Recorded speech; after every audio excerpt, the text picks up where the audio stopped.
రూపాయలు కొల్లగొట్టారు. సో మీరే ఆ విధంగా చేస్తే మరి అక్కడ ఉన్నటువంటి అధికారుల పరిస్థితి ఏంటి? వాళ్ళు కూడా ఊరుకుంటారా? సో ఏం జరిగిందంటే గత వైసీపీ ప్రభుత్వం ఆర్భాటంగా చేపట్టినటువంటి ఆడుదాం ఆంధ్రాలో ఆటల సంగతి ఏమో కానీ ఈ కార్యక్రమం పేరిట జరిగిన అవినీతి అంతా ఇంత కాదు. తాజాగా శాప్లో డిప్యుటేషన్పై పనిచేస్తున్నటువంటి కడప జిల్లాకు చెందిన ఓ ఇంజనీరింగ్ అధికారి ఇంటి గుట్టు రట్టు బయటపడింది. గత ప్రభుత్వంలో ఈ కార్యక్రమంలో టెండర్ల ప్రక్రియను నిర్వహించిన ఆయన కాంట్రాక్టర్ల నుంచి కోట్లు కుమ్మేశారు. కోట్ల రూపాయలను దోచేసిన పరిస్థితి. ఇక విజయవాడలో పరిచయమైనటువంటి ఓ మహిళ ఆయనకు అత్యంత సన్నిహితురాలిగా ముద్రపడింది. ఇంకేం చేస్తారు ఆయన? ఆ ఇంజనీరింగ్ అధికారి శ్రీ సత్యసాయి జిల్లాలో కియా కార్ల పరిశ్రమకు సమీపంలో ఉన్న తన భూమిని ఏకంగా ఆమె పేరిట రిజిస్ట్రేషన్ చేయించారు. దాదాపుగా 10-12 ఎకరాలు అనుకుంటా. పూర్తిగా ఆ భూమి అంతా కూడా ఈ దొంగ డబ్బుతో కొన్నదంతా కూడా ఆమె పేరున రిజిస్ట్రేషన్ చేశారు. అంతేగాక ఆమె బ్యాంకు ఖాతాకు దాదాపుగా 12 కోట్ల రూపాయలను నగదు బదిలీ చేయించారు. గత ప్రభుత్వంలో గుట్టు చప్పుడు కాకుండా ఈ వ్యవహారం పూర్తిగా సాగించారు. మళ్ళీ మన ప్రభుత్వమే వస్తుంది, మనల్ని ఎవరు అడిగేది అనే ధీమాతో ఇష్టానుసారంగా కబ్జాలు దోపిడీలు చేసినటువంటి పరిస్థితి గత ప్రభుత్వంలోని మంత్రులు కావచ్చు, ఇట్లాంటి కొద్దిమంది అధికారులు కావచ్చు. సో పూర్తిగా ఎట్టకేలకు సదరు అధికారి కుటుంబం సభ్యులకు ఈ విషయం తెలియడంతో అసలు కథ మొదలైంది. వాళ్ళు ఆ మహిళ దగ్గరికి వెళ్ళి మా డబ్బులు మాకు ఇచ్చేసేయండి అని చెప్పి డిమాండ్ చేశారు.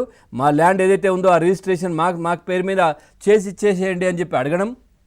ఆ తర్వాత ఆమె రివర్స్ అవ్వడం, ఆమెను బెదిరించడం. ఈ నేపథ్యంలో ఆమె వెళ్ళి పోలీస్ కంప్లైంట్ చేయడం. ఆ తర్వాత పోలీసులకు ఈయన వెళ్ళి ఇదే కాదు నేను డబ్బులు కూడా ట్రాన్స్ఫర్ చేసిన 12 కోట్ల రూపాయలని ఆయన చెప్పడం. సో ఈ విధంగా ఇంటి గుట్టు పూర్తిగా వాళ్ళే బయట పెట్టుకుంటున్నటువంటి పరిస్థితులు. దీనికి మూల కారణం ఎవరు అనంటే రోజా గారి అండదండలు చూసుకొని ఈ విధంగా ఆడుదాం ఆంధ్రాలో కబ్జాలు చేసిన పరిస్థితి. ల్యాండ్లను పూర్తిగా ఆ కార్యక్రమాన్ని కూడా విశాఖలో ఏదో క్లోజింగ్ సెరమనీ అప్పుడు పెట్టారు. దాంట్లో 3-4 కోట్ల రూపాయలు దానికే ఖర్చు చేసిన పరిస్థితి కనిపించింది.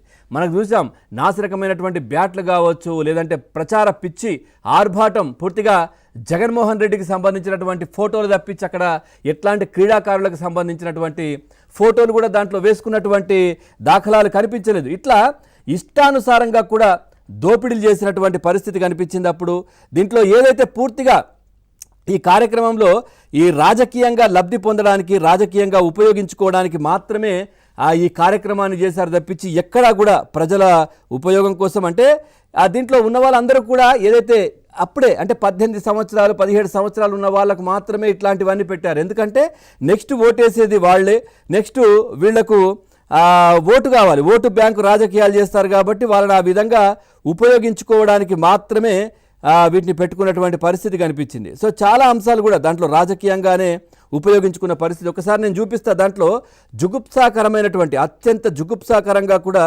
రోజా మాట్లాడుతున్నటువంటి అంశం. దాంట్లో ఏదైతే కబడ్డీ ఆడుతుంటే కూతకు వెళ్తూ ఉంటారు, ఏం మాట్లాడుతున్నారో చూడండి.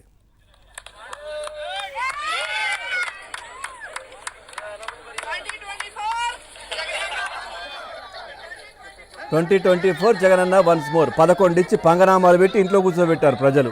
ఇది వీళ్ళు చేసిన దోపిడీకి ఊరుకోరు కదా ప్రజలు. సో మరి ఇంకో కూతకు వెళ్తున్న సమయంలో